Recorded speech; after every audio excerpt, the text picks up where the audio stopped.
Everything you're searching for, your focus, your confidence, your peace of mind, it all comes down to one single thing. Not talent, not money, not even motivation. Just this. It's an invisible force, a quiet power that lives inside you, waiting to be unlocked. And without it, you will always feel like you're running in place, working hard, but getting nowhere, building a life that doesn't quite feel like it belongs to you. By the end of this video, you'll know exactly what that one thing is and how to make it part of your life starting today. And if you're new here, this is English Made Easy. Our channel helps you learn English in the simplest and most natural way possible through real-life lessons, deep thinking, and meaningful stories. Don't worry if you hear a difficult word. I'll explain it in plain English so you not only improve your language, but your life too. So what is this invisible thing, this secret power? Let's give it a name. Let's call it deep focus. But it's so much more than just paying attention. It's the rare ability to direct the full force of your mind to a single important task, shutting out all the noise and distraction of the world. It is a state of mind where you and your work become one, where time seems to bend, and where you produce things of real, lasting value. Think of your attention as a light. For most of us, our light is scattered. It's like a dim, unfocused bulb in a large, dark room. It casts a weak glow everywhere, but illuminates nothing. A little bit of light is on our phone. A little is on our email. A little is on our worries about the future or our memories of the past. Our attention is divided, weak, and spread thin. And in this dim light, we can't see things clearly. We can't learn properly. We can't create anything meaningful. Deep work is the act of gathering all of that scattered light and focusing it into a single, powerful laser beam. That beam can cut through steel, it can illuminate the darkest corners, it can bring a level of clarity and power to your work that feels almost magical. This skill, the skill of focusing your light, is the superpower of the 21st century. And to develop the superpower for your English learning, it doesn't begin with a new app or a new textbook. It begins with a question. Not what you should do, but why you are doing it. You've likely been told that you should learn English for practical reasons, to get a better job, to travel the world, to pass an exam. These reasons are valid. They make sense. But they are fuel for a small fire. They are external goals coming from the outside world. And on the long, difficult journey to fluency, this kind of fuel often runs out. It's not enough to get you through the days when you are tired, bored, and frustrated. To do deep work, your fire needs a different kind of fuel. You need a motivation that is intrinsic. Let's sit with that word for a moment. Intrinsic. Try saying it out loud. Intrinsic. It means something that comes from inside you. It's a reason that is deeply personal, emotional, and connected to your identity, to who you are as a person. It is not about a reward you get from the outside world, like a certificate or a higher salary. It's about the feeling of fulfillment you get from the act itself. Fulfillment, that's another one of those deep words. It's not just happiness, which can come and go. Fulfillment is a sense of deep satisfaction that your life has meaning and purpose. An external reason says, I need to learn English for my career. An intrinsic reason says, I am learning English so I can finally read the letters my grandmother wrote and understand a part of my own history. An external reason says, I want to watch movies without subtitles. An intrinsic reason says, I am learning English because I feel more like my true self when I speak it. It unlocks a part of my personality that I can't express in my native language. Do you feel the power in that shift? One is a task you have to do. The other is an experience you get to have. One is a box to check. The other is a part of your soul to discover. This deep internal why is the only fuel that will burn brightly enough to power true deep work. Without it, your focus will always be fragile, easily broken by the slightest distraction, because your heart is not truly committed. I knew a young woman who was a brilliant artist. She dreamed of going to art school in London, but her English was not good enough. For years, she studied in a half-hearted way. She told herself she needed to pass the exam. It was a requirement, an obstacle. She was constantly distracted, and she made little progress. She felt stuck, and a part of her started to become disillusioned. She was disillusioned, meaning she felt disappointed and sad because something she once believed in, her dream, started to feel false or impossible. That feeling, it's like a slow fading of color from your world. Then one day, she stopped thinking about the exam. Instead, she started imagining herself in London. She imagined walking through the Tate Modern Museum, not just looking at the art, but reading the descriptions from the artists themselves. She imagined sitting in a cafe, sketching in her notebook, and being able to talk to other artists about their passion, their techniques, their souls, all in English. Her motivation shifted. It became intrinsic. Learning English was no longer an obstacle. It was the bridge to the life she was meant to live. It was about art. It was about connection. It was about becoming the person she was always meant to be. And a fire was lit inside her. The work was still hard, but now it had a purpose. It had a soul. She started doing the deep work, and within a year, she was on a plane to London. So, I invite you to do something. After this video, find a quiet moment. Ask yourself, beyond all the practical reasons, what is my truest, deepest, most personal reason for learning this language? What part of my soul will come alive? Write it down, not for anyone else, for you. This reason will be your anchor in the storm of distraction. Once you have your anchor, you begin to see that not all work is the same. There is a profound difference between being busy and being productive. In our lives, and especially in our learning, we perform two very different kinds of tasks: shallow tasks and deep tasks. Shallow work is all the logistical, non-demanding stuff we do. It's the busy work that makes us feel like we're doing something, but which adds very little real value. In English learning, this is the vast majority of what people do. It's things like mindlessly scrolling through a vocabulary app while half watching TV, putting an English podcast on in the background while you clean the house, quickly answering a few multiple-choice grammar questions between other tasks. These activities are not useless, but they are weak.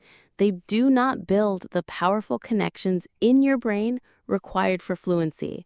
They're like sipping diet soda all day. You're consuming something, but you're getting no real nourishment. Because these tasks are easy to do while distracted, they give you the illusion of progress without the real results. Deep work is the opposite. It consists of activities that demand your full, undivided attention. These tasks are cognitively demanding. Let's break down that phrase. Cognitive relates to the mental processes of thinking, understanding, and remembering. Demanding means requiring a lot of skill and effort. So, a cognitively demanding task is one that stretches your mind to its limits. It's hard. It can be frustrating. You can't do it while doing something else. But this is where 100% of your real, lasting progress comes from. For your English learning, deep work tasks look like this: writing a one-page essay on a complex topic like, is technology making us more or less connected, without any aids, forcing yourself to build arguments and use complex sentences. Taking a difficult newspaper article, reading one paragraph, and then trying to explain the core idea of that paragraph out loud to yourself in your own words. Engaging in a 30-minute conversation where your only goal is to express a nuanced opinion, struggling to find the right words, and asking for clarification when you don't understand. Can you feel the difference in your body just thinking about these two types of tasks? The shallow tasks feel easy and light. The deep tasks feel heavy, challenging, and a little bit scary. The great tragedy for many language learners is that they spend 95% of their time in the shallow end. They are busy for hours every week, but their work is too superficial. There's a great C2 word for you there: superficial. It means existing or occurring at or on the surface, like a puddle of water after a light rain. It's wide, but it's not deep, and it will evaporate quickly. Shallow work is superficial learning. It touches the surface of your mind, but never sinks in deep enough to create permanent knowledge. Imagine you want to build a strong body. You could go to the gym and lift tiny 1 kilogram weights 1,000 times. You'd be busy, you'd be moving. You could even tell people you worked out for 3 hours. But your muscles wouldn't grow. To build muscle, you have to lift a weight that is heavy for you, a weight that forces your muscles to struggle, to tear a little so they can rebuild stronger. The discomfort is not a sign that you are doing it wrong. The discomfort is the process of getting stronger. Your mind is the same.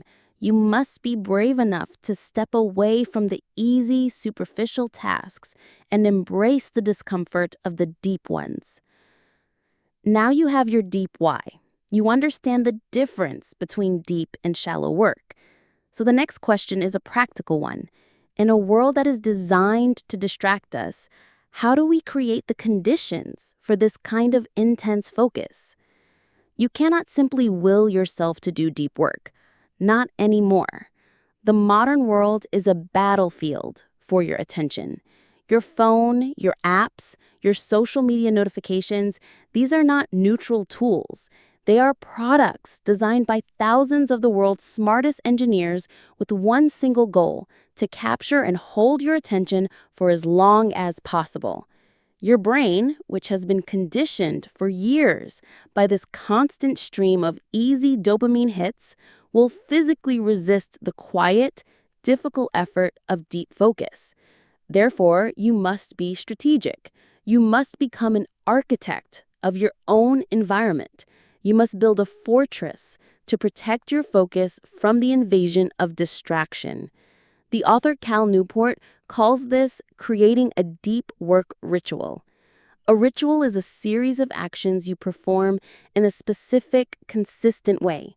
This ritual acts as a signal to your brain, telling it, okay, the shallow world is now turned off. It is time to go deep. Your ritual needs a few critical components. First, a designated time and duration. You must schedule your deep work sessions as if they are the most important meetings of your day. You cannot just hope to find time. You must make time. Put it in your calendar. Tuesday, 7 a.m. to 8:30 a.m. Deep English work. Protect this time block. It is sacred. Second, a designated place. This place will become your sanctuary of focus. What a powerful word, sanctuary. A sanctuary is a place of refuge or safety, a holy place. This is what your deep workspace should be for your mind. It could be a specific chair at your kitchen table in the early morning. It could be a particular desk in a library. The place itself matters less than the rules you associate with it. The most important rule of your sanctuary is this: your phone does not enter. I don't mean on silent. I don't mean face down. I mean in a different room. Studies have shown that the mere physical presence of your smartphone, even if it is turned off, reduces your available cognitive capacity. It's like a black hole for your attention. Your brain is subconsciously using a part of its energy to not check the phone. Remove the temptation entirely. It is the single most important step you can take. Your computer, too, must be prepared. Close every tab except the one you need for your task. Turn off every single notification. There is no email, no message, no news alert that is more important than the commitment you have made to yourself for the next 90 minutes. For this short period, your world shrinks to a single screen and a single task. Your environment must be conducive to concentration. Conducive is a useful word. It means making a certain situation or outcome likely or possible. A comfortable bed is conducive to sleep. A library is conducive to quiet study. You must design a space that is conducive to deep work. Maybe this means having a glass of water ready. Maybe it's putting on a specific type of instrumental music. Maybe it's the simple act of lighting a candle. These small actions are part of the ritual that tells your brain it's time to focus. You need to design your own ritual. What time? What place? What are the rules? What small steps will you take to signal the start of the session? This is not about being obsessive. It is about being intentional. It is about showing respect for your own goals by giving them the one thing they need to thrive: your pure, undivided attention. But even with the perfect ritual, the perfect space, and the perfect time, there is one last battle to be fought. The biggest distraction of all is not in the room. It is inside your own head. You sit down. You are ready. You followed all the rules. The phone is gone. Your desk is clear. You have your challenging task in front of you. Perhaps it's to write about your goals for the next 5 years in English. You begin.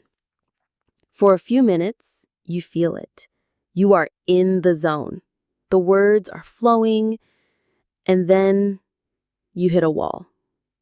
You can't think of the right vocabulary. The grammar feels clumsy. The page is staring back at you, blank and intimidating. It gets difficult. And in that moment of difficulty, a voice in your head begins to whisper, "This is hard. This is boring. I'm not good at this. Let's just do something easier. Let's just check email for 1 minute. A quick look at Instagram couldn't hurt. It will be a small break, a little reward for trying so hard." This is the moment of truth. This is the moment that separates those who achieve fluency from those who are always learning. The impulse to flee from mental discomfort is a powerful primal instinct. Our brains are hardwired to conserve energy and seek pleasure. Deep work is metabolically expensive.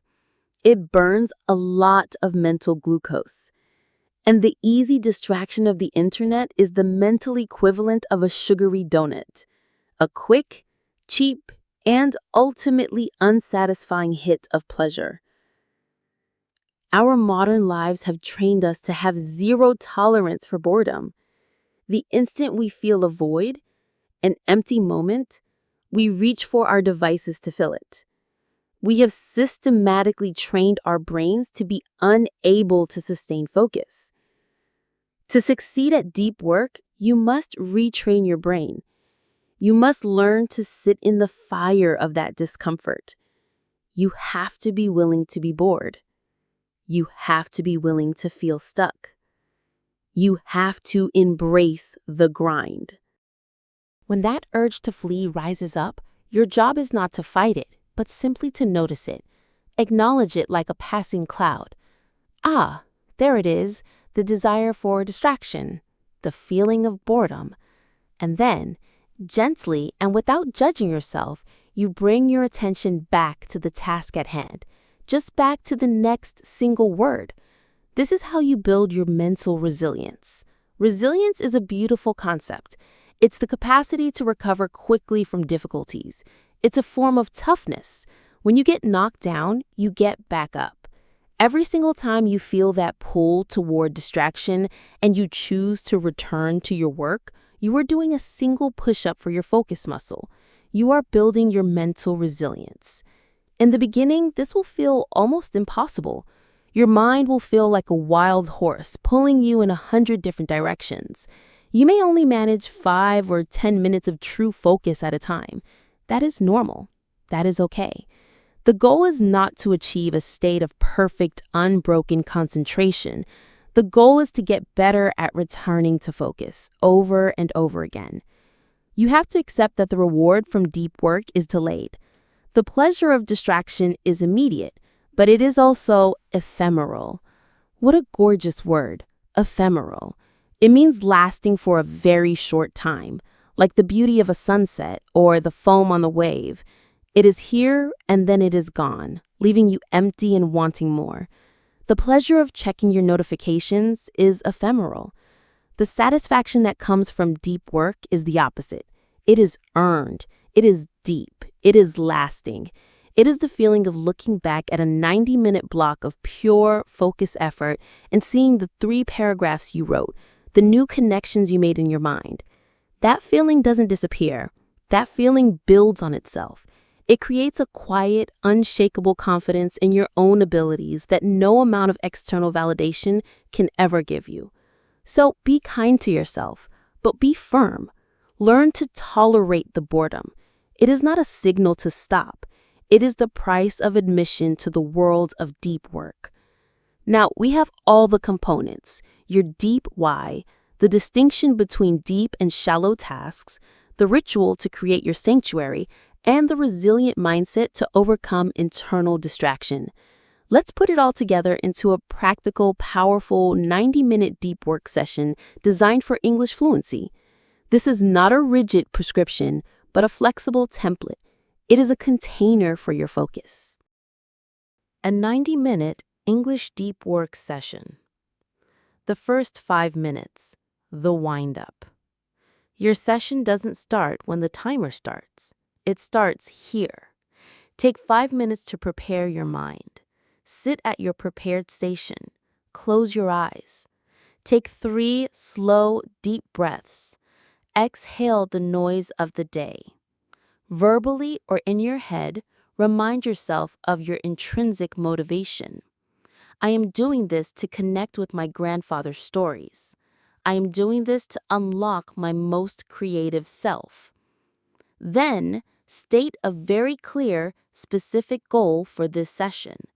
Not, I will study English. That's too vague. Be specific. In the next 40 minutes, my goal is to write the first 2 paragraphs of my personal statement, focusing on using the past perfect tense correctly. Clarity eliminates indecision.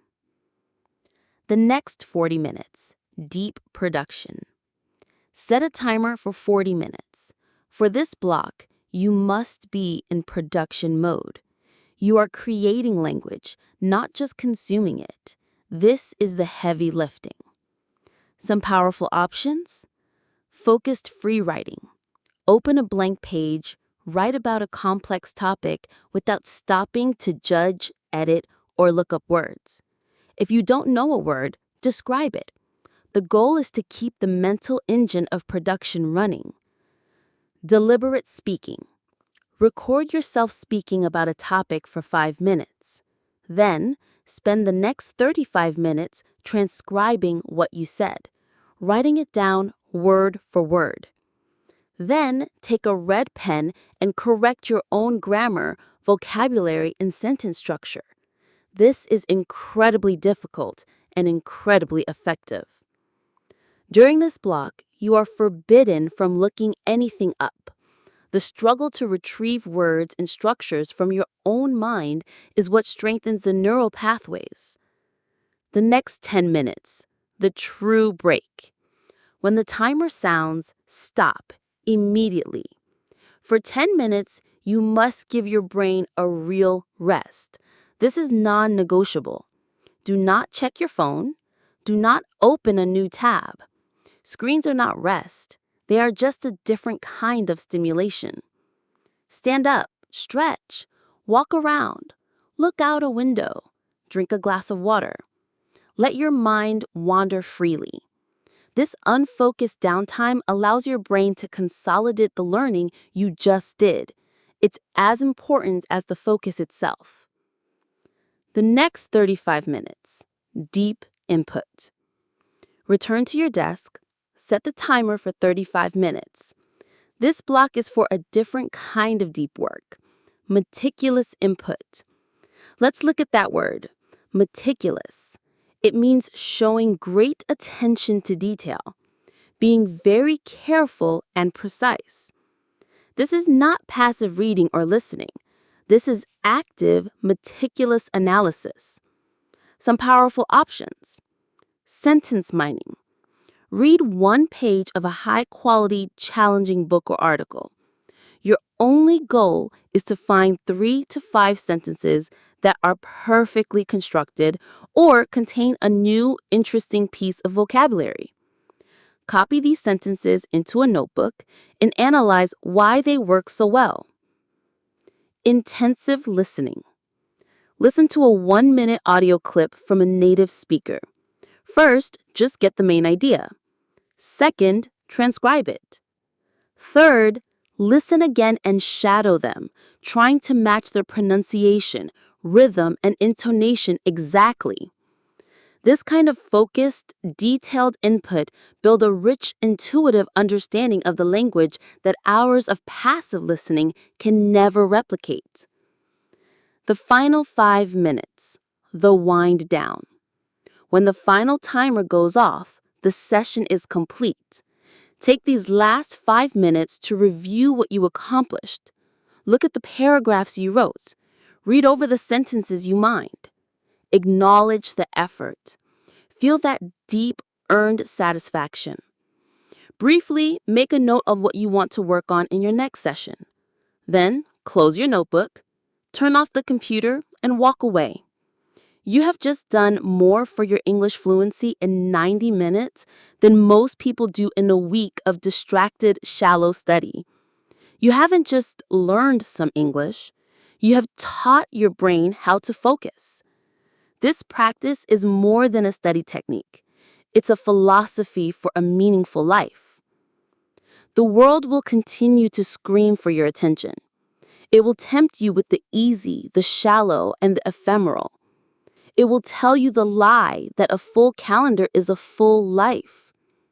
Choosing to do deep work is an act of quiet rebellion. It is a declaration that your attention is your most valuable asset, and you will be the one to decide how it is spent. It is the decision to build your life around substance, not surface.